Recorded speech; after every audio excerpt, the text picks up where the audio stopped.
Ini bukan persoalan institusi, tapi persoalan pertahanan negara yang dilaksanakan oleh Babinsa. Karena beliau minta perlindungan, buta huruf. Hari Tahir, tentara rakyat itu peduli terhadap lingkungannya, atasi masalahnya. Jangan dirampas tanahnya. PT Ciputra Internasional, saya ingatkan Anda, jangan melaporkan Babinsa. Jangan Anda merampas hak tanah, hak warisnya. Dan ini dari warisan adat istiadat. Hargai mereka. Saya sebagai tentara abdi negara wajib mempertahankan hak rakyat itu. Karena itu bagian dari pertahanan. Menegakkan hukum harus diketahui itu. Periksa dulu. Jangan ditutupi kebun yang dipakai.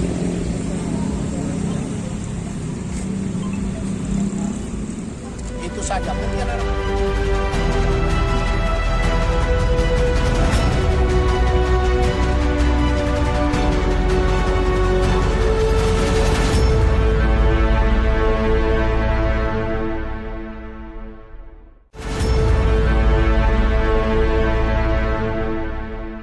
Assalamualaikum warahmatullahi wabarakatuh. Saya Hersbun Arif dari Forum News Network. Senang sekali bisa kembali menjumpai Anda semua.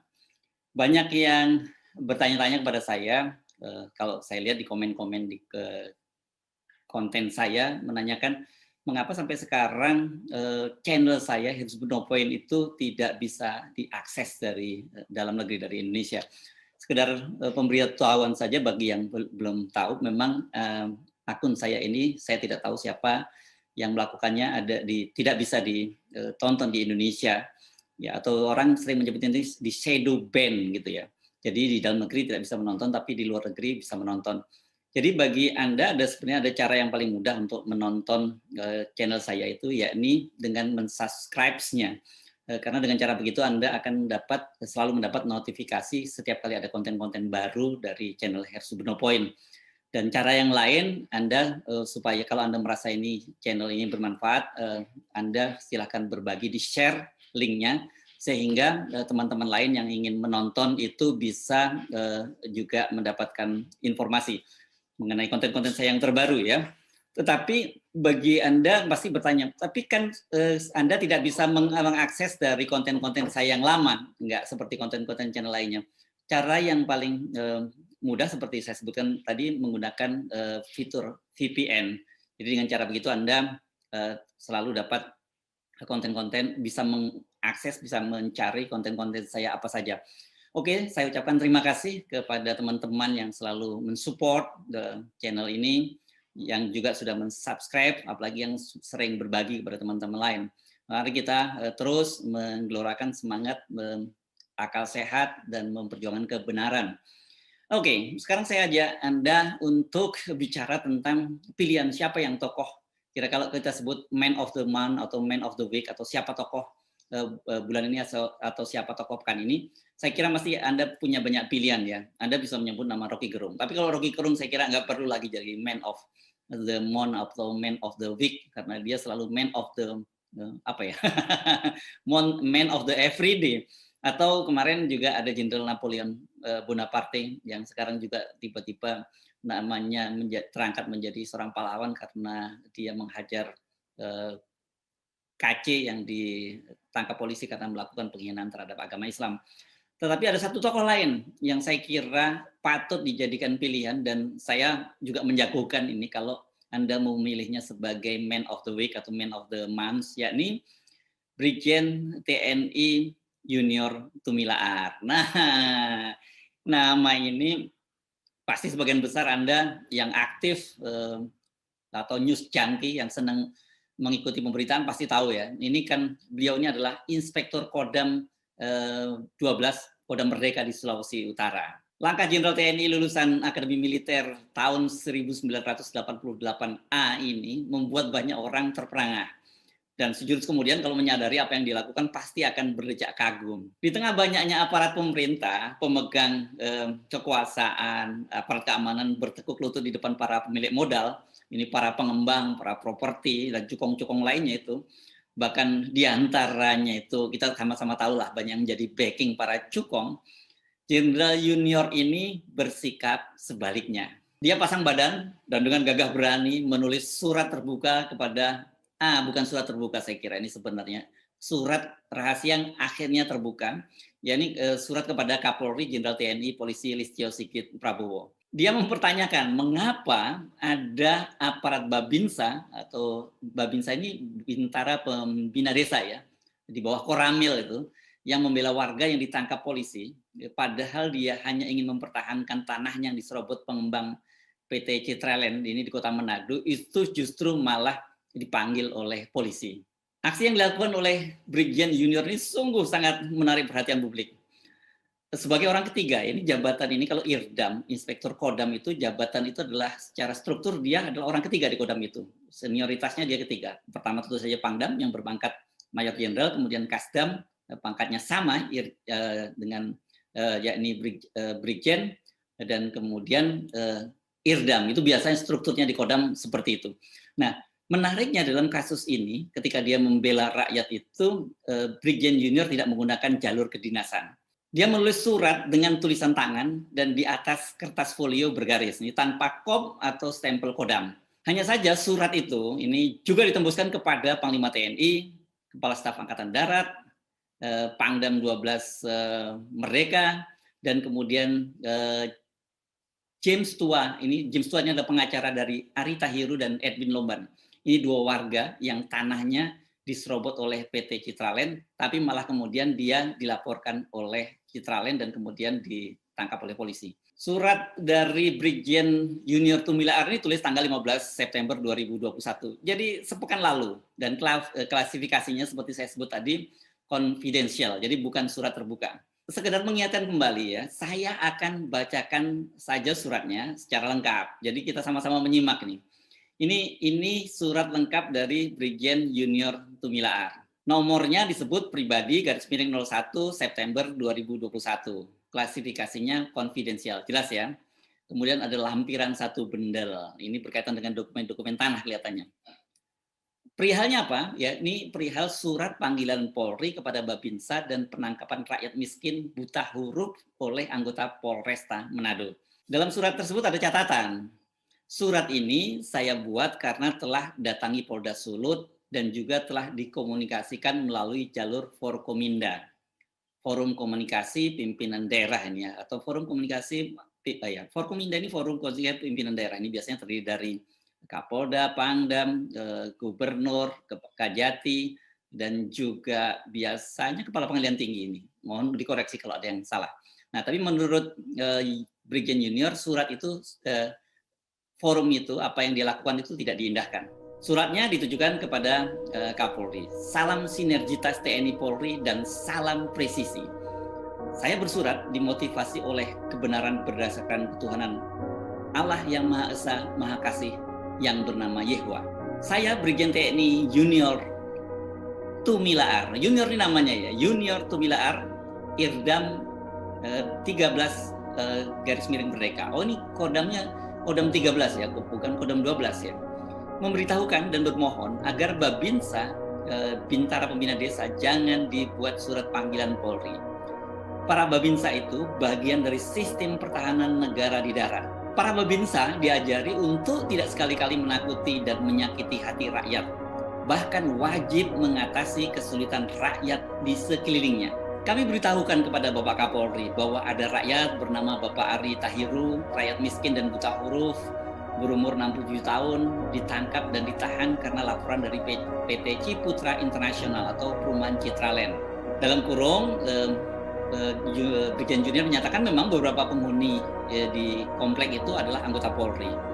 Bapak Ari Tahiru sebagai rakyat minta perlindungan Babinsa. Itu pun Babinsa kami pun dipanggil ke Polri _Polresta Manado. Selain itu, pasukan Brimopolda Sulut, Sulawesi Utara bersenjata mendatangi Babinsa kami yang sedang bertugas di tanah Bapak Edwin Lomban yang sudah ada putusan Mahkamah Agung nomor 3030 K tahun 2016. Atas laporan PT Ciputra International atau perumahan Citraland, Polresta Manado membuat surat panggilan kepada Babinsa. Akhir kata, demi Allah yang Maha Esa, Maha Kasih, mari kita bela rakyat.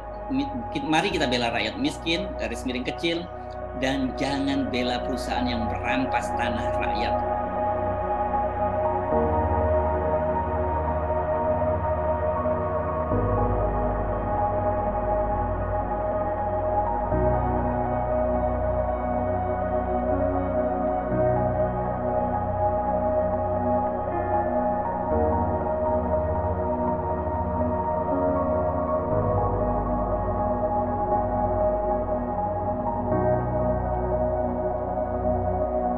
Saya tentara rakyat Brigjen TNI Junior Tumilaar, kemudian ada tanda tangannya di situ. Surat ini oleh Brigjen Junior Tumilaar meskipun surat pribadi ditembuskan kepada Panglima TNI, Kepala Staf Angkatan Darat, Pangdam 13 Merdeka, dan kemudian ditembuskan juga ke James Tuo, pengacara Ari Tahiru dan Edwin Lomban. Surat Brigjen Junior ini entah bagaimana ceritanya itu bocor ke media dan langsung saja geger. Karena kebetulan pada saat yang bersamaan di Sentul, Jawa Barat itu juga sedang heboh ya, ada rencana penggusuran terhadap rumah aktivis tokoh oposisi Rocky Gerung bersama dengan 6.000 orang warga Bojongkoneng lainnya. Ini entah kebetulan ini sama-sama di Sulut ada kasus Jenderal Manado dan di Sentul Selatan di Bojongkoneng itu ada rumah tokoh oposisi yang kebetulan juga sama-sama etnis Manado. Saya kira itu hanya kebetulan saja. Sikap dari Brigjen Junior ini kemudian banyak sekali mendapat dukungan. Media banyak heboh melaporkannya karena memang sangat menarik apa yang dilakukan oleh Brigjen Junior ini. Dan kepada media dia mengakui akhirnya bahwa surat itu betul dia merupakan tulisan tangannya. Dia menegaskan kembali bahwa dirinya itu adalah tentara rakyat, karena itu harus membela rakyat. Dia tahu sekali konsekuensi dari sikapnya yang melawan arus. Saat para pemilik modal besar terkesan bisa mengatur-atur aparat negara, Junior itu malah pasang badan untuk rakyat. Ini dia menunjukkan bahwa tidak semua jenderal, tidak semua aparat negara itu bisa diatur-atur oleh cukong, oleh kepentingan pemilik modal besar ini. Ini dahsyat ini memang apa yang dilakukan oleh Brigjen TNI Junior Tumilaar ini. Sejauh ini perjuangan dari Brigjen Junior Tumilaar ini berbuah manis. Saya menyatakan sampai sejauh ini ya, karena Ari Tahiru, pria yang disebut tadi 67, tapi ini disebutkan di media berusia 69 tahun yang ditahan karena polisi tadi itu, akhirnya Senin malam itu dia dibebaskan. Yang menarik, media-media melaporkan, salah satunya ini saya kutip misalnya dari Kumparan, menyebutkan bahwa Ari dijemput oleh Brigjen TNI Junior Tumilaar di depan kantor Polresta Manado. Yang dahsyat ini, Tumilaar juga membelikan Ari kemeja baru. Saya jadi terharu. Sorry, saya jadi terharu lihat foto-foto ini, lihat apa yang dilakukan oleh Brigjen Junior ini. Saya jadi mohon maaf kalau saya agak tersendat sedikit karena menurut saya ini situasinya memang sangat mengharukan itu. Kemeja baru itu berwarna merah dengan motif bunga warna putih. Bayangkan Jenderal Junior ini pasti membelikan bajunya ini pun dengan semangat sebagai seorang tentara. Ada simbol warna merah dan putih meskipun itu adalah hanya motif bunga ya. Tapi itu simbolis ya, merah dan putih. Dan kemudian di depan pintu masuk halaman Polresta Manado, Tumilaar memakaikan kemeja tersebut. Ada momen ketika Junior Tumilaar sempat meneteskan air mata. Saya kira sebagian dari Anda, saya sendiri juga begitu. Saya agak nggak kuat meneteskan air mata. Karena menurut saya ini momen ini bagi siapa saja, orang yang Anda masih punya rasa keadilan, punya rasa keberpihakan pada rakyat, ini momen yang sangat mengharukan. Anda jangan membayangkan ya bahwa karena dia jenderal dia melakukan itu, ini ada pertaruhannya sendiri loh buat Jenderal Tumilaar ini. Dia berani menentang arus semacam ini, pasti akan ada konsekuensinya. Dan Tumilaar di situ masih tetap menyatakan bahwa agar rakyat kecil itu selalu mendapat perlindungan dari orang-orang seperti Junior Tumilar ini dari TNI, dari Polri, dari pejabat pemerintah. Karena itulah memang amanat konstitusi negara. Saya minta jangan tutup kebun milik Pak Ari Tahiru ini, ujar Tumilar. Dan kemudian sementara tim advokat dari Ari Tahiru dan James Tuo itu mengaku jika klaimnya itu hanya mendapat penangguhan penahanan dan keluar sementara dari Polresta Manado. Bagaimana kelanjutan kasus ini? Menurut pengacara Ari masih akan berlanjut ke pengadilan. Oke, kita akan ikuti bagaimana proses pengadilan. Apakah pengadilan akan juga berpihak kepada orang kecil seperti berpihaknya Brigjen Junior Tumilar? Ini masih kita akan tunggu. Nah, yang menurut saya kita menarik untuk kita bicarakan adalah bagaimana nasib dari Brigjen Junior. Dia dipanggil dan akan diperiksa oleh Puspom TNI AD. Jadi Komandan Puspom TNI AD, Letnan Jenderal TNI Chandra Warsenanto Sukoco itu dalam keterangan tertulisnya tanggal 21 September 2021 hari Selasa kemarin itu dia menyatakan Junior Tumilar akan dipanggil ke Puspom AD di kawasan Gambir, Jakarta Pusat. Ini pemeriksaan ini dilakukan karena ada dugaan bahwa hal-hal yang disampaikan mengandung berita yang tidak sesuai dengan fakta. Itu keterangan dari Letnan Jenderal TNI Chandra. Letnan Jenderal Chandra ini dan Puspom ini kalau saya lihat lulusan akmilnya sama-sama 988. Hanya saja Junior Tumilar disebutnya 988A, ini 988. Jadi bisa jadi satu angkatan dengan Brigjen Junior. Cuman pangkatnya memang dia lebih tinggi sekarang. Sebenarnya Rabu pagi ini ya pukul 9 waktu Indonesia bagian tengah itu Brigjen TNI Junior itu janji mau wawancara Zoom dengan saya. Tapi kemudian sampai berita ini saya buat ternyata HP-nya tidak aktif. Saya menduga mungkin saja Junior Tumilar itu sedang berada di pesawat dalam perjalanan menuju Jakarta memenuhi panggilan dan Puspom TNI AD. Seperti saya sebut sebelumnya, dia lulusan Akmil 1988A. Dia lahir di Manado tanggal 3 April tahun 1964. Jadi April depannya usianya tepat 58 tahun dan dia akan memasuki masa pensiun. Dia juga pernah bertugas di Kodik Latat dan kalau lihat dari RH-nya, dari CV-nya dia juga terlibat dalam beberapa operasi di daerah operasi seperti di Papua, Aceh dan lain-lain. Bagaimana nasib Junior selanjutnya? Ini yang masih harus kita tunggu. Tampaknya sebagai tentara rakyat dia sangat menyadari risiko yang dihadapinya dan dia pasti sadar bahwa dia berasal dari rakyat dan akan kembali menjadi rakyat. Apalagi kalau nanti setelah dia pensiun. Dengan sikapnya itu, Junior kini sudah mendapat dukungan dan menjadi idola rakyat. Ini andai saja ya, kalau saya jadi ketua umum partai politik, figur model Junior ini, Brigjen Junior ini pasti saya calonkan menjadi gubernur Sulut lah pada pilkada mendatang. Figur yang sangat berpihak kepada rakyat seperti Brigjen Junior ini akan dipastikan akan bagus buat rakyat. Dia berani pasang badan karena ternyata dia tidak hanya menulis surat kepada Kapolri, tapi dia juga menulis surat kepada Gubernur Sulawesi Utara, kemudian dia menulis surat juga ke kalangan akademisi untuk membuat kajian-kajian berkaitan dengan sengketa-sengketa agraria di kalangan rakyat dan banyak sekali rakyat dikalahkan. Jadi Junior ini saya membayangkan kalau dia terpilih menjadi kepala daerah ini akan sangat bagus buat rakyat, bagus buat pemerintah dan tentu saja bagus dong buat partai pendukungnya. Karena sejauh ini pun dengan posisinya sebagai Inspektur Kodam saja dia sudah berani pasang badan dan membela kepentingan rakyat. Ini ada tambahan disclaimer ya kepada para buzzer, please jangan bully Pak Junior. Kapan lagi waktunya buat kalian belajar membela rakyat kalau tidak sekarang? Sebab dalam kasus misalnya kasus si Bojong Koneng, Anda jangan lihat dong Rocky Gerungnya, walaupun Rocky Gerung juga bagian rakyat. Ada 6.000 rakyat, 6.000 orang warga yang bakal kehilangan tempat berteduhnya, tempat mencari makannya karena digusur oleh Sentul City. Tetapi di sini saya lihat para buzzer ini justru membuli Bung Rocky Gerung. Padahal Rocky Gerung itu adalah simbol perlawanan dari rakyat. Jadi please sekali lagi ya para buzzer, dear buzzer, tolong sekali ini Anda jangan bully Pak Junior. Tolong sekali ini Anda dukung Pak Junior. Saya Hersman Arif dari Forum News Network. Sampai jumpa lagi. Assalamualaikum warahmatullahi wabarakatuh.